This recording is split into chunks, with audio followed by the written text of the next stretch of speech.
Un incendie d'une violence inouïe a éclaté à bord d'un avion de ligne, embrasant rapidement la cabine et plongeant tous les passagers dans une atmosphère de chaos. Tout a commencé par des femmes qui, au début, semblaient simplement discuter ou échanger des paroles, mais peu à peu, la situation a dégénéré, devenant incontrôlable. Même lorsque les lumières tamisées dans la cabine tentaient de calmer l'atmosphère, la tension ne faisait que grimper, atteignant un seuil critique. Les femmes, submergées par la peur ou la rage, ont commencé à crier, à pousser et à se débattre violemment, comme si elles étaient entraînées dans une lutte désespérée au sein même de l'atmosphère confinée de l'appareil, en plein vol. La scène, filmée par un témoin ou un passager, a rapidement circulé sur Internet, devenant virale, et a suscité une vague d'indignation profonde dans l'opinion publique. Les commentaires ont fusé, dénonçant l'absence de contrôle ou de réaction adéquate, avec des phrases comme « pas de manœuvre, pas de honte » ou encore « une nation au bord du gouffre », illustrant la gravité de la situation et la perte de tout repère civilisé. L'atmosphère devenait de plus en plus tendue, fragile, au point de s'effondrer doucement, comme une relation autrefois stable qui se désagrège sous la pression des événements. La scène ne se limitait pas à la violence ou à la panique. Un ton léger, presque insouciant, pouvait encore s'y faire entendre, mais il n'était qu'un masque fragile face au chaos imminent.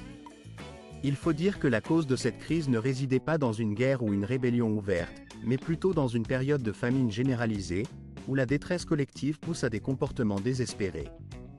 Un jeune homme, par exemple, s'était recroquevillé en un tas de corps sous un pont abandonné, dans une ville en ruine, où les tours autrefois fières étaient désormais des vestiges de désolation. Autour de lui, des personnes âgées, qui n'avaient pas d'autre choix, continuaient à vivre dans cette misère, dans l'attente d'un avenir incertain. Depuis lors, une majorité de la population doit travailler dur, simplement pour assurer sa survie. La société semble s'effondrer lentement, laissant place à un désastre silencieux mais implacable. Aujourd'hui, les rêves de richesse et de prospérité, qui autrefois brillaient dans certains quartiers, ont disparu, remplacés par une réalité sombre, la dette, le sans-abrisme et une confiance en déclin constant. La première conséquence visible de cette dégringolade se manifeste dans des villes inondées de pauvreté et de dénuement. Dans des métropoles aussi vastes que Shanghai, Chengdu ou Pékin, la nouvelle dureté de la vie s'impose chaque jour davantage. Lorsqu'arrive la nuit, des images déchirantes apparaissent. Des dizaines, voire des centaines de personnes sans domicile, cherchant un abri dans l'obscurité grandissante. Des migrants, des jeunes diplômés tout juste sortis des universités, des anciens employés d'immeubles de bureaux abandonnés, tous cherchent un refuge précaire. Certains dorment sous les ponts, d'autres fouillent dans les poubelles, espérant trouver de quoi manger, ou tentent de suivre en direct, par des retransmissions depuis la rue, leur lutte pour la survie. Au début de cette année, le nombre de travailleurs migrants dans le pays atteignait presque 300 millions, un chiffre qui témoigne de l'ampleur du phénomène. La majorité de ces personnes n'ont pas de statut officiel dans les villes où elles résident, ce qui signifie qu'elles ne peuvent pas bénéficier d'un logement, de soins médicaux ou d'aide sociale. Dans un contexte marqué par la hausse constante du coût de la vie et par des centaines de milliers de suppressions d'emplois, la situation devient de plus en plus critique. La majorité d'entre eux vivent dans une précarité extrême, dans des conditions où la survie quotidienne est une lutte incessante. Des évaluations indépendantes estiment que plus de 2 600 000 personnes se trouvent dans des conditions d'extrême vulnérabilité ou sont complètement sans abri. Ces populations se concentrent principalement dans des zones métropolitaines comme Pékin ou Shenzhen, où la ville autrefois renommée pour sa prospérité et son dynamisme est devenue un paysage de tentes dressées le long des trottoirs, à proximité d'immeubles de grande hauteur désormais vides ou en ruine. Ces bâtiments, qui étaient autrefois des symboles au bord de la route, une silhouette espère encore un peu d'attention, s'endort doucement, espérant de petits dons qui pourraient soulager sa fatigue ou sa faim. Non loin, un individu parcourt silencieusement les trottoirs, ramassant des bouteilles en plastique et quelques morceaux de carton abandonnés sous des enseignes lumineuses au néon criard. Il passe entre les vitrines sans un bruit, comme un spectre invisible, se promettant parfois que, peut-être, cette collecte lui apportera un peu de prospérité, aussi fragile soit-elle. Autour de lui, des tentes improvisées servent de refuge à ceux qui n'ont plus d'autre choix, tandis que les trottoirs restent constamment occupés par des corps fatigués, des regards vides, des histoires sans fin. Personne désormais ne prête plus attention à cette scène de détresse, habitué à la voir défiler sans y porter la moindre charge émotionnelle. Un peu plus loin, près du centre commercial, quelqu'un termine sa nuit, une lanterne vacillante à la main, dont la lumière tremblante diffuse une lueur fragile dans l'obscurité. Son regard fatigué, à peine capable de se fixer, traduit la lassitude et l'épuisement d'un estomac vide, d'un esprit usé par la lutte quotidienne pour survivre. Pourtant, la ville ne se retourne pas. La machine urbaine continue son rythme effréné, imperturbable, et ceux qui vivent dans ses interstices aussi. La vie poursuit son cours, indifférente, comme si ces scènes de misère n'étaient que le bruit de fond d'un quotidien qu'on ne veut plus entendre. Numéro 2. Le chômage de masse. La situation ne cesse de se détériorer, en particulier en Chine, où le chômage des jeunes ne se limite plus à un phénomène temporaire ou passager. Il devient, au contraire, une caractéristique persistante, une marque indélébile sur toute une génération. Au mois de juin 2025, le taux de chômage chez les jeunes âgés de 16 à 24 ans, hors étudiants, atteignait déjà 14,5%, un chiffre qui frôlait presque le triple de l'objectif fixé par les autorités. Ce taux alarmant ne tenait pas compte de ceux qui, ayant abandonné toute recherche d'emploi, avaient disparu du radar statistique. Au début de cette même année, le Conseil d'État chinois avait annoncé un ensemble de mesures à court terme destinées à atténuer cette crise. Parmi elles figuraient des allègements fiscaux pour les petites entreprises, une indemnisation partielle des cotisations à l'assurance chômage, ainsi que le report de certaines contributions sociales. Sur le papier, ces mesures apparaissaient rapides à mettre en œuvre, prometteuses même. Pourtant, dans la réalité du marché du travail, la situation demeurait difficile, en particulier pour la jeunesse fraîchement diplômée.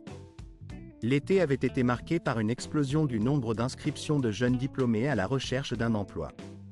Plus de 12 millions de jeunes universitaires avaient déposé leur candidature, ce qui constituait le plus grand afflux annuel jamais enregistré dans l'histoire du pays.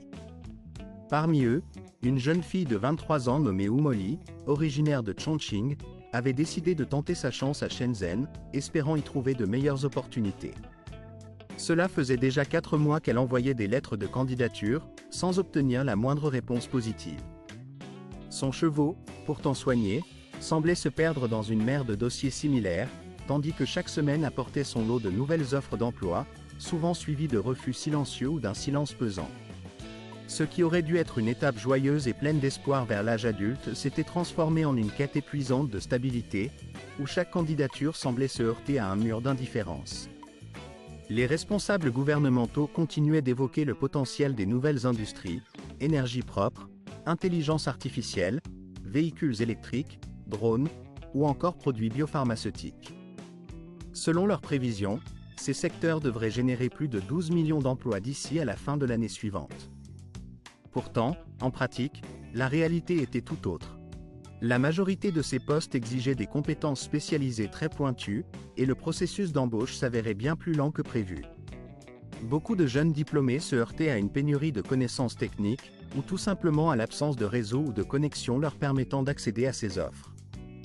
Pendant ce temps, les industries traditionnelles, telles que la fabrication, l'électronique grand public ou encore certains secteurs de la vente et du service, continua dans un contexte économique marqué par un marché en pleine contraction.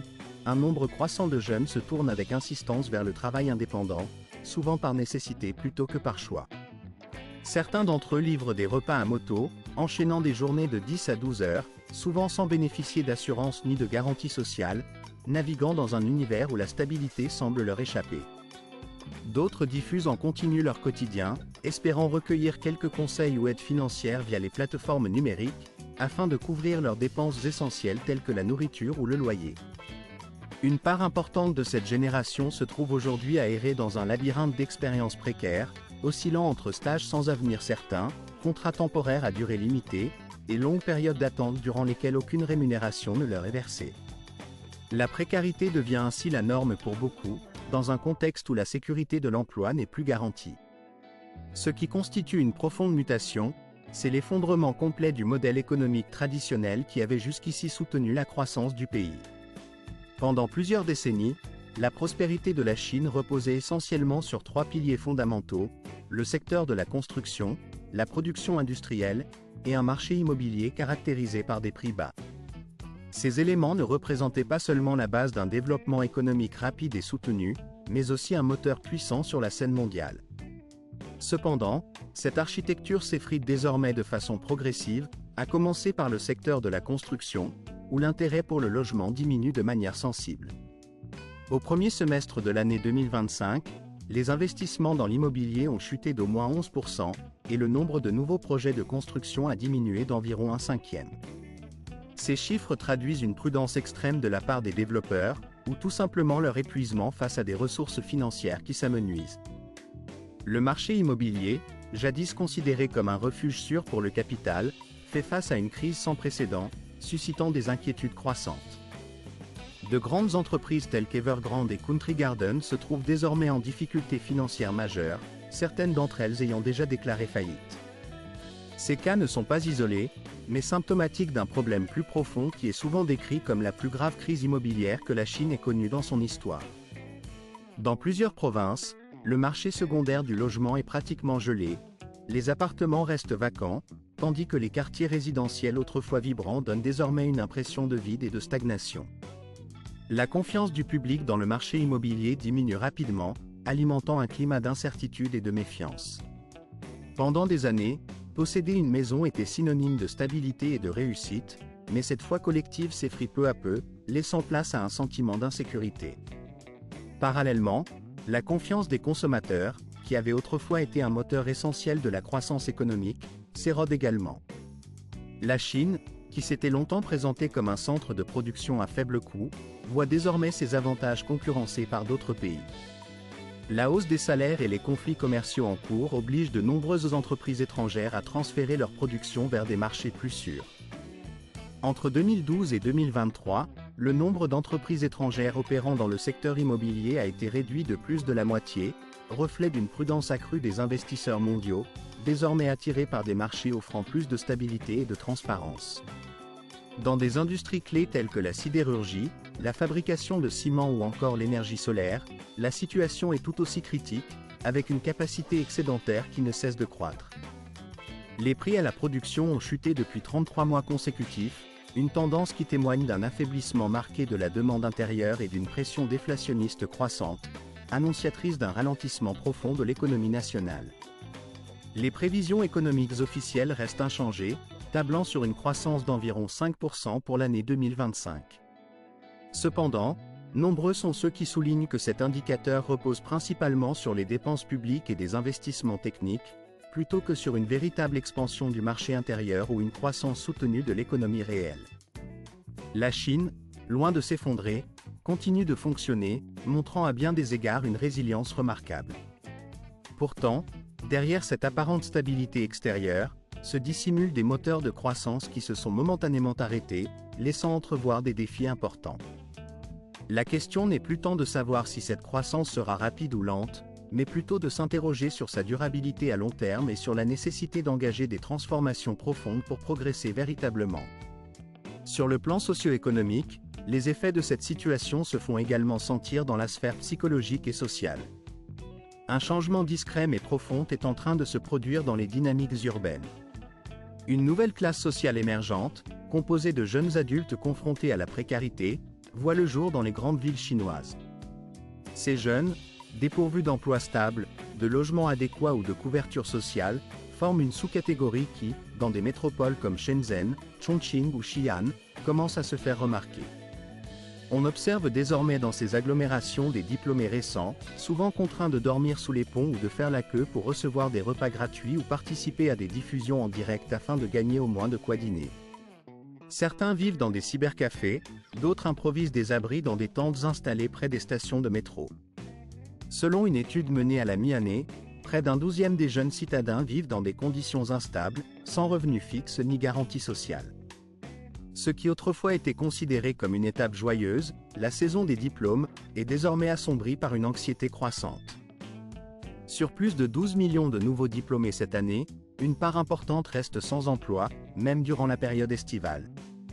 Les panneaux d'affichage saturés, la rareté des entretiens d'embauche, et le silence pesant des recruteurs deviennent des symptômes d'un marché du travail en difficulté. Pour beaucoup de jeunes, le silence en réponse aux candidatures est une douleur plus grande que tout rejet explicite. Les sondages récents sur la santé mentale révèlent que nombre d'entre eux souffrent de dépression et d'anxiété chronique, exacerbées par cette incertitude et cette précarité grandissante. Parallèlement à ces difficultés sociales, la nature même des problèmes de sécurité et de criminalité évolue. Les incidents dans les dortoirs, les conflits avec des livreurs ou encore les offres d'emploi frauduleuses se multiplient.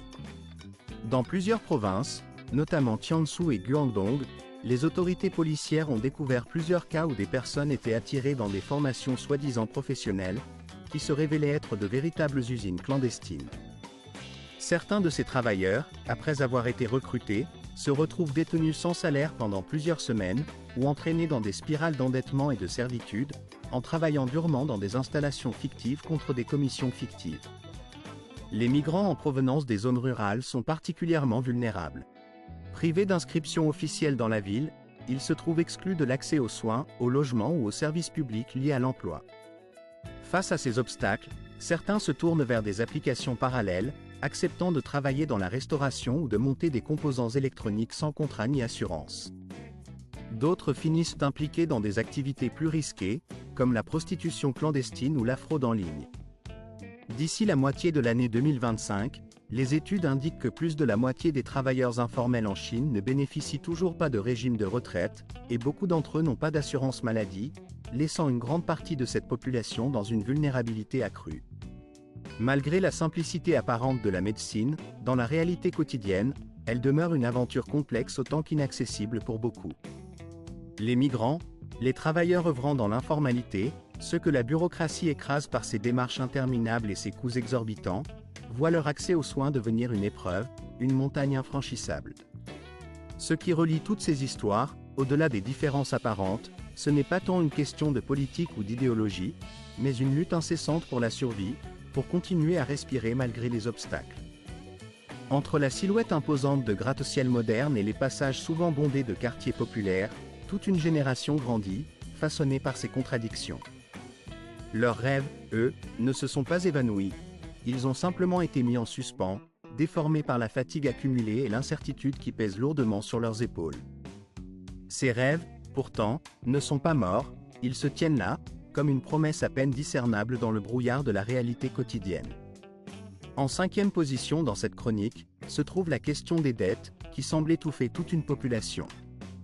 Les ménages chinois, accablés par des prêts hypothécaires, ressentent chaque jour la pression d'un fardeau qui ne cesse de s'alourdir, comme une pierre qu'on traîne sans fin.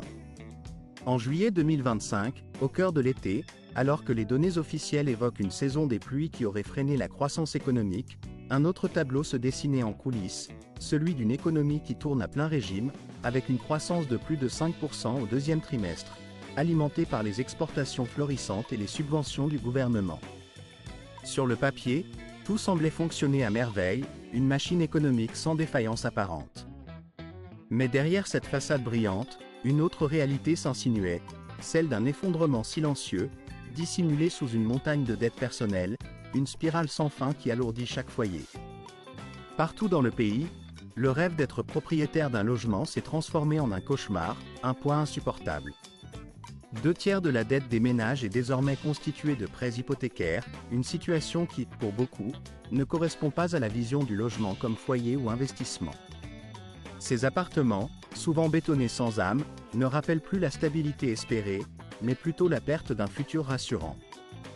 Dans les grandes métropoles, cette crise immobilière se manifeste par une chute des prix.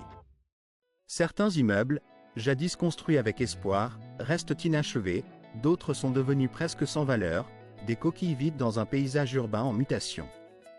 Les familles continuent de rembourser, mois après mois, des prêts immobiliers qu'elles ne peuvent ni habiter ni vendre, comme si elles portaient un fardeau invisible, un poids qu'elles ne peuvent plus soulever. Frank Wang, un jeune enseignant de 28 ans originaire de Chengdu, dans la région du Guangxi, en sait quelque chose. Cela fait plusieurs mois qu'il ne perçoit pas de salaire. « Je tiens bon », confie-t-il doucement, vivant dans l'attente d'un soutien extérieur, de ses parents âgés, qui tentent de l'aider. « J'ai peur de tout arrêter », ajoute-t-il, la voix voilée par la fatigue et la résignation. « Si je m'étais marié, si j'avais contracté un prêt immobilier, acheté une voiture ou eu un enfant, la pression aurait été trop forte à supporter. » La lutte de Frank n'est pas isolée. Les statistiques montrent que depuis le début des années 2000, la dette des ménages chinois a explosé, passant d'un peu plus de 10% du produit intérieur brut à plus de 60% à la mi-année 2025. Un niveau qui, à première vue, rapproche la Chine de certains des pays les plus riches du monde, mais sans le filet de sécurité sociale qui accompagne habituellement cette richesse. Par ailleurs, le travail devient de plus en plus précaire. Les enseignants, les fonctionnaires ou encore les ouvriers d'usine voient leur salaire retardé ou réduit, tandis que de nombreux jeunes spécialistes se voient contraints d'accepter des emplois à temps partiel, des missions de tutorat, des livraisons de nourriture ou la vente de biens d'occasion, tout cela pour pouvoir continuer à honorer leurs dettes hypothécaires. La vie s'est transformée en une sorte de jonglerie constante, sans fin ni répit, où chaque jour devient un défi à relever. Leur demeure, jadis témoins silencieux d'histoires familiales et de rêves d'avenir, se dressent aujourd'hui comme des monuments figés dans le temps, témoins muets du passage d'une époque à une autre. Ces maisons, qui autrefois symbolisaient la stabilité et la prospérité, ont été reléguées à des vestiges, n'étant plus que des témoins du devoir plutôt que de l'orgueil. Là où Nadejda vivait autrefois, dans un coin de la ville où l'on pouvait encore percevoir la vie quotidienne, il ne reste plus que le silence pesant et le poids d'un avenir qui continue de s'évaporer, s'éloignant inexorablement vers l'horizon lointain. La maison numéro 6, jadis symbole d'un rêve modeste mais assurément tangible, semble désormais évoquer une société en déclin, une classe moyenne qui se désintègre peu à peu, comme un château de cartes sous la pression des vents du changement. Autrefois, cette classe moyenne avait été le moteur d'une reprise économique spectaculaire, un moteur puissant alimenté par l'ambition, la consommation et la confiance en des lendemains meilleurs. Elle incarnait la fierté collective, la promesse d'un avenir radieux où chaque famille pouvait acheter une maison, investir dans l'éducation de ses enfants, partir en voyage à l'étranger, et croire sincèrement que le progrès continuerait de s'accroître. Entre 2000 et 2020, plus de 400 millions de personnes ont quitté leurs origines modestes pour s'élever grâce à cette vision, devenant le nouveau pilier de la Chine moderne. Leur foi en la croissance s'était inscrite dans leur quotidien, et leur espoir de voir un jour un avenir meilleur semblait inébranlable. Mais à partir de juillet 2025, ce rêve s'est brusquement effrité, comme emporté par une tempête imprévisible. La confiance, autrefois ferme, s'est transformée en une illusion fragile, bâtie non pas sur des bases solides, mais sur la spéculation immobilière, l'endettement massif et une croissance qui dépassait de loin la stabilité économique. La construction effervescente, qui avait façonné des quartiers entiers, n'était plus qu'un mirage, un édifice vulnérable aux secousses du marché. Les fissures sont devenues visibles à l'œil nu, révélant une vulnérabilité jusque-là dissimulée.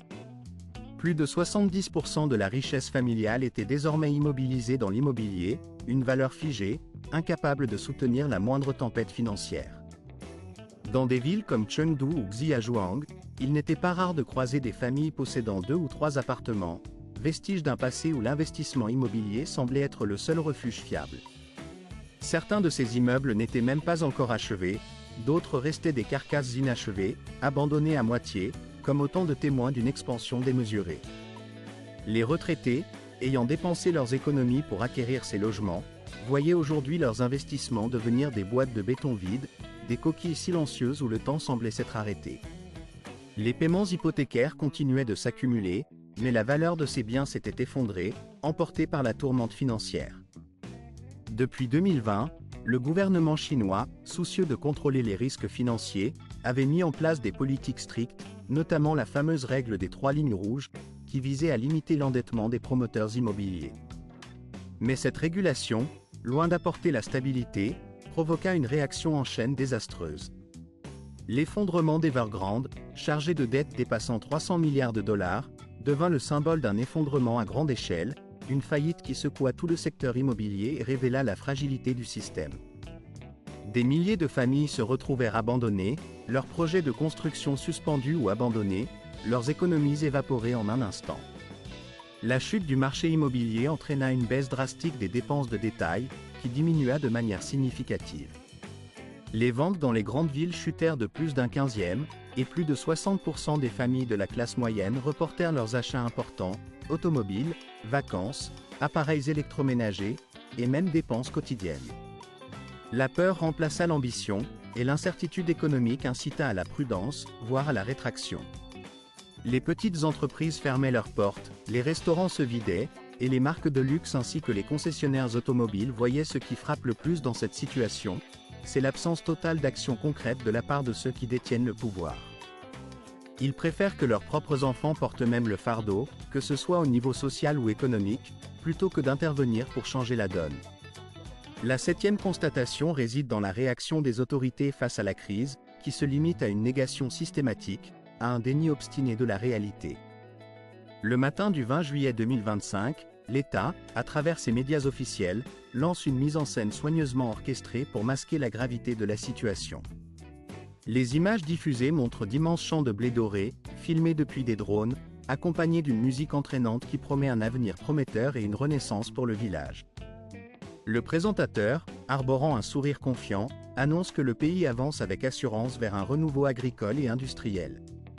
Il affirme que la production dans les usines connaît une augmentation, que les startups œuvrant dans les technologies écologiques recrutent déjà des milliers de nouveaux employés, et que des villages entiers, regroupés en coopératives, exportent leurs fruits vers des marchés lointains. Cependant, derrière cette façade de prospérité, la réalité demeure tout autre. Sur le terrain, les jeunes diplômés universitaires continuent de chercher désespérément un emploi, sans succès, tandis que de nombreux immeubles résidentiels restent inachevés, leurs tours closes et vides comme des témoins silencieux de projets abandonnés. Le dernier rapport mensuel d'automne sur le chômage des jeunes, qui aurait dû faire la lumière sur cette crise, a disparu des publications officielles. Les fonctionnaires prétendent que les données ont été soumises à un contrôle rigoureux, mais personne ne publie de chiffres nouveaux. Les chercheurs indépendants, eux, publient leurs analyses sur des forums internes, mais leurs messages sont rapidement censurés avant même d'atteindre le public. Sur les réseaux, on peut voir des vidéos où des propriétaires d'hypothèques protestent localement, leurs voix étouffées par la rapidité avec laquelle les administrations disparaissent, comme effacées en quelques minutes. En lieu et place, apparaissent des clips patriotiques, des chansons exaltant la fierté nationale, des slogans sur la confiance et l'avenir radieux, affichés dans le métro ou dans les zones de rénovation urbaine. Des haut-parleurs diffusent en permanence des messages encourageant les citoyens à dépenser leur argent, à croire encore en la récupération économique. Dans les centres de production locales, les journalistes organisent des reportages dans des foires rurales où sont filmées avec soin des scènes de récolte et de travail acharné, en interviewant des personnes triées sur le volet.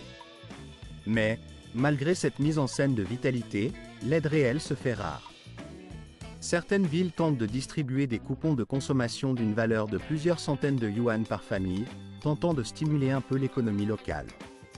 Quelques banques baissent leur taux d'intérêt, mais uniquement pour des clients dont le dossier de crédit est irréprochable, laissant de côté ceux qui peinent à s'en sortir. La restructuration hypothécaire à grande échelle, autrefois envisagée comme un remède, est désormais abandonnée, car le gouvernement craint d'encourager un comportement risqué. Des propositions visant à élargir les aides sociales restent sans suite, bloquées dans des comités où le chômage continue de s'enliser. Les familles, lourdement endettées, ou en attente de salaires qui ne viennent pas, espèrent en vain des solutions qui ne leur parviennent jamais. Entre les grands titres qui promettent un avenir radieux et la réalité quotidienne, plus sombre, tout semble se dissoudre dans un silence pesant. La majorité de la population vit dans une illusion soigneusement entretenue, dans une image d'optimisme façonnée par la propagande officielle. En même temps, une autre partie du pays lutte chaque jour pour sa survie, guidée par la force de l'esprit et la résilience silencieuse de ceux qui refusent de se laisser briser. Plus la distance s'allonge entre les promesses et la réalité, plus la foi dans ces promesses s'effrite, non seulement face aux chiffres officiels et aux slogans qui saturent l'espace public, mais aussi dans la conviction profonde que le travail honnête et l'intégrité finiront par être récompensés un jour. La désillusion s'insinue insidieusement, comme une brise glaciale qui pénètre jusqu'au haut de la société. La huitième crise, celle de la confiance, s'étend comme une ombre pesante, apportant avec elle une instabilité profonde et durable. Pourquoi donc continuer à se marier avec des hypocrites, se demandent certains, lorsque la sincérité semble si rare qu'elle en devient presque un luxe inaccessible.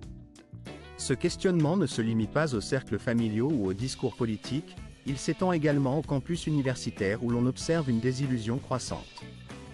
En juillet de l'année précédente, le nombre de mariages enregistrés dans le pays ne dépassait pas la barre des 6 100 000, marquant une chute vertigineuse par rapport à près de 7 700 000 l'année précédente. Ce chiffre constitue le plus bas depuis l'année 1986, et il est inférieur de plus de la moitié au record atteint en 2013.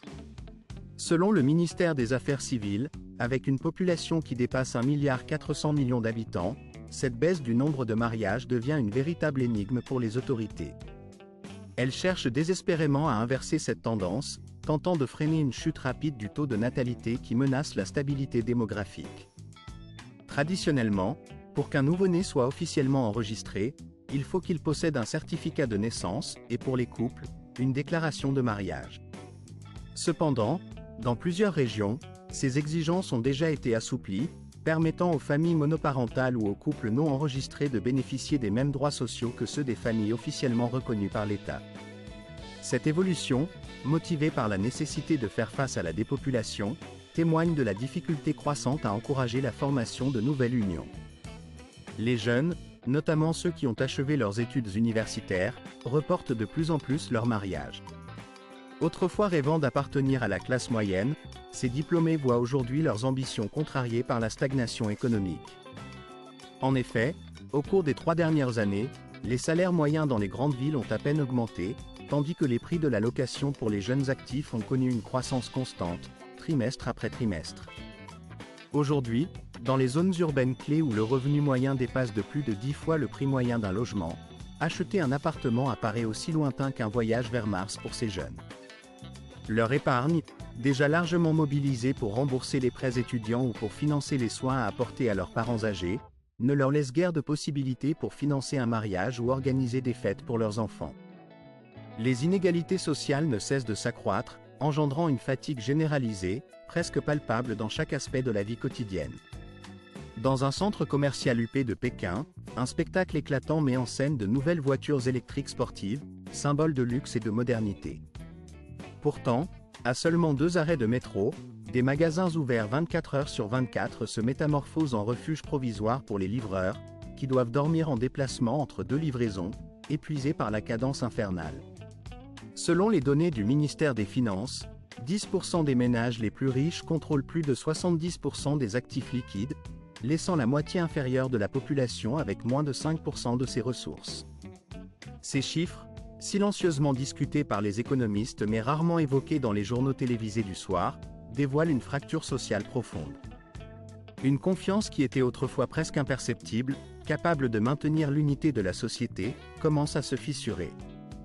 Une enquête nationale, menée à distance mais relayée par des captures d'écran, révèle que plus de 60% des jeunes de moins de 30 ans interrogés n'attendent plus d'amélioration de leur situation financière à mi-parcours de leur vie.